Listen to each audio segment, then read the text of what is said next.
Hello everyone, this is Anthony.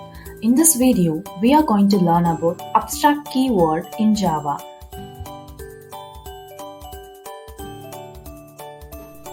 Abstract keyword is applicable to classes and methods in Java.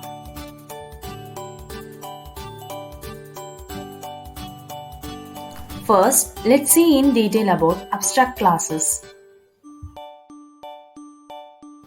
Abstract classes must be declared with the abstract keyword. In this example, you can see a class named example which is declared as an abstract class using the keyword abstract.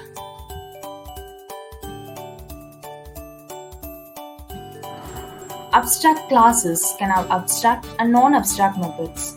In this example, you can see an abstract class named example which has two functions. One is abstract function which is named as f1 and the other is a concrete function that is f2.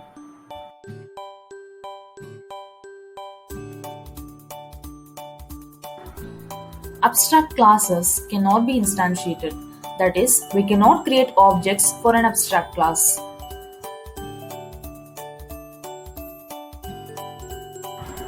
If objects cannot be created for an abstract class, then how can we access the members of an abstract class?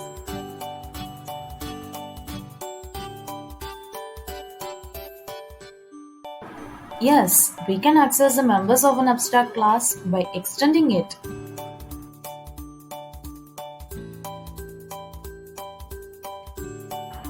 Abstract classes can be extended. A class extending the abstract class must either implement all the abstract methods of that class or it must be declared as abstract.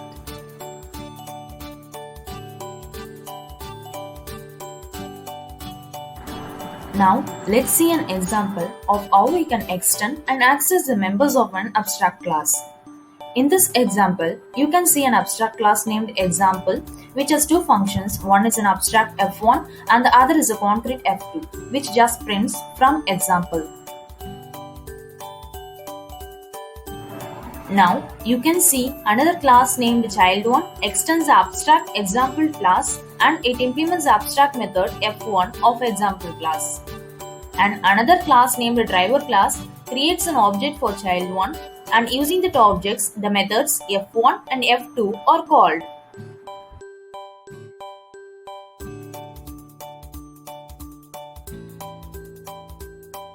The output of the above program comes out to be from child1 and from example. From child1 is printed from the f1 implementation of child1 and from example is printed from the f2 method of example. In this way, by extending an abstract class, we can access the methods of an abstract class.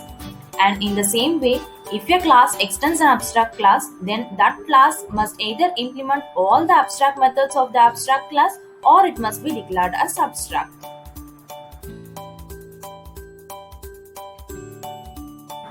Now, let's see another example for the same abstract class named example which has two functions. One is an abstract function f1 and the other is a concrete function f2.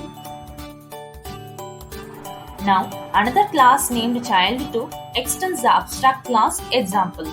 But this class did not implement the abstract method f1 of example.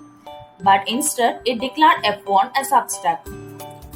And so, the class itself is declared as abstract. So, in this way, a class extending an abstract class must either implement all the abstract methods or it must declare itself as abstract. Abstract classes cannot be final. If a class is declared as final, it cannot be extended. But abstract classes depends on the child classes for full implementation of its methods. So, abstract classes cannot be final.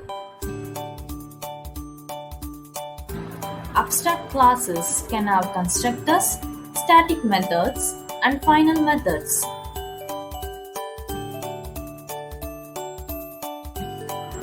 Now, you might have got a clear idea about abstract classes.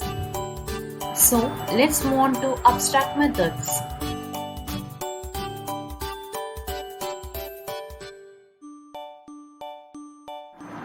Abstract methods do not have implementation or method body.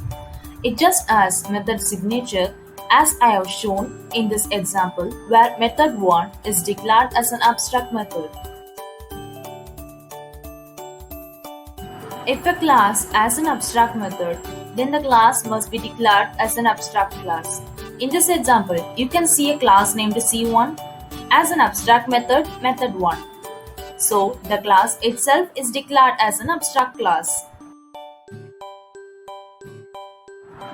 Abstract methods cannot be static because static methods cannot be overridden, but abstract methods depends on its child classes for implementation. Due to this contradiction, abstract methods cannot be static.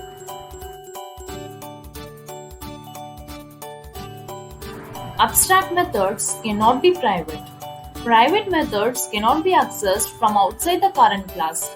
It can be accessed not even from the child classes. So, overriding is not possible. Therefore, abstract methods cannot be private. Abstract methods cannot be final. Final methods cannot be overridden. Therefore, abstract methods cannot be final.